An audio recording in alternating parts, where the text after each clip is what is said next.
surtout d'étaler dans le temps le programme d'investissement pour être en adéquation avec nos ressources. Donc, il y a toute une analyse à faire précise sur ces programmes d'investissement 2015-2017.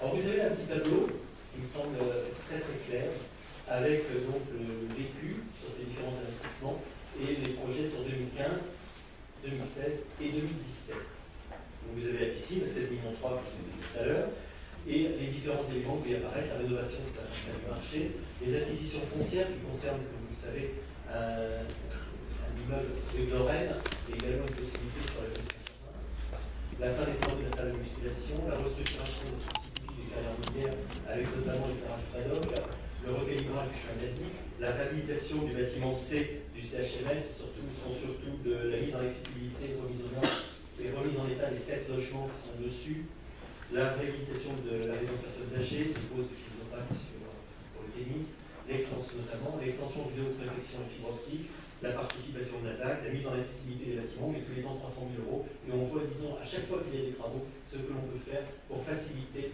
l'accès aux mobilités comme il est naturel. Au niveau des investissements récurrents, on a donc mis 4 millions.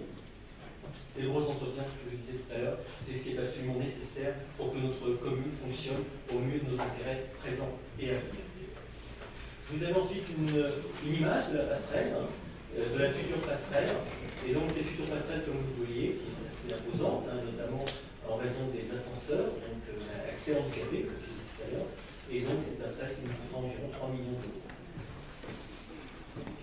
Alors ensuite, on vous a mis également les dépenses envisageables sur la période 2015-2017. Alors là, ce sont des possibilités, puisqu'il y a environ 9,5 millions d'indiqués, avec un aménagement local vidéo sur l'île de la Gare, l'aménagement d'Avoirie de Longueuil, la cassette sur le site du marché. Oui, mais insiste ça. Alors bien évidemment, c'est en fonction des disponibilités financières, comme vous le verrez ensuite dans la seconde partie en bas de ce tableau, avec cette partie d'investissement qui pourrait faire environ 3 millions d'euros par an. Donc je dirais qu'ensuite, c'est en fonction d'un choix, de sagesse et de décision du maire entouré de son équipe. Donc nous avons un total d'investissement, comme vous le voyez, qui évidemment doit redescendre, parce que les 16,9 millions correspondaient avec le centre technique à un état, mais le niveau normal pour une commune comme Maison Lafitte, comme il y avait précédemment, est beaucoup plus autour de 8 millions d'euros environ. Mais ça veut dire quand même qu'on peut faire des choses, qu'on va faire des choses, mais qu'il y aura un ordre de priorité à définir en fonction de nos disponibilités financières. Voilà. Alors ensuite, on a fait quelques tableaux sur les recettes, en prenant une hypothèse basse et une hypothèse haute. Oui. Alors en fait, juste un tout petit mot sur le fonds de TVA, on n'en a pas parlé, mais pourtant c'est une bonne nouvelle.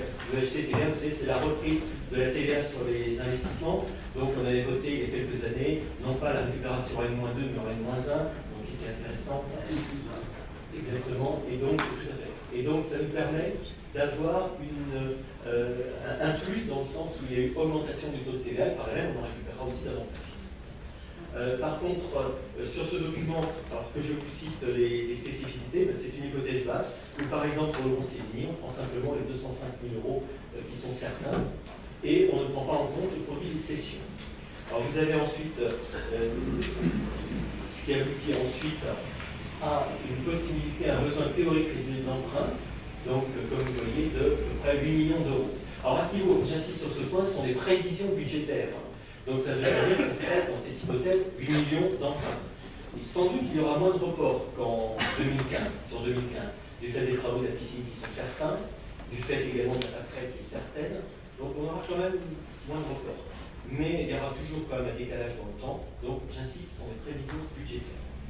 Donc vous avez dans le second document donc, ce besoin à 8 millions d'euros.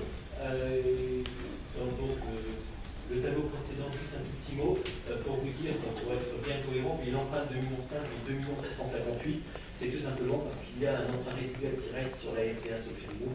Il y a un emprunt qu'on avait souscrit auprès de la CNAV qui était à taux 0%. Voilà. Donc l'hypothèse haute prend en compte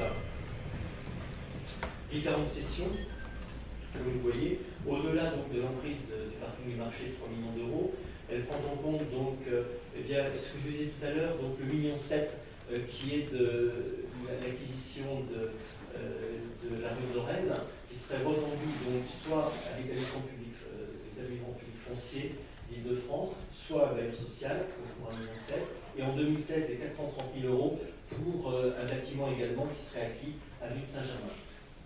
Voilà, donc également un remboursement de l'avance complète sur le budget Ron-Sévigné, en estimant donc à 600 000 sur 2015 et 780 000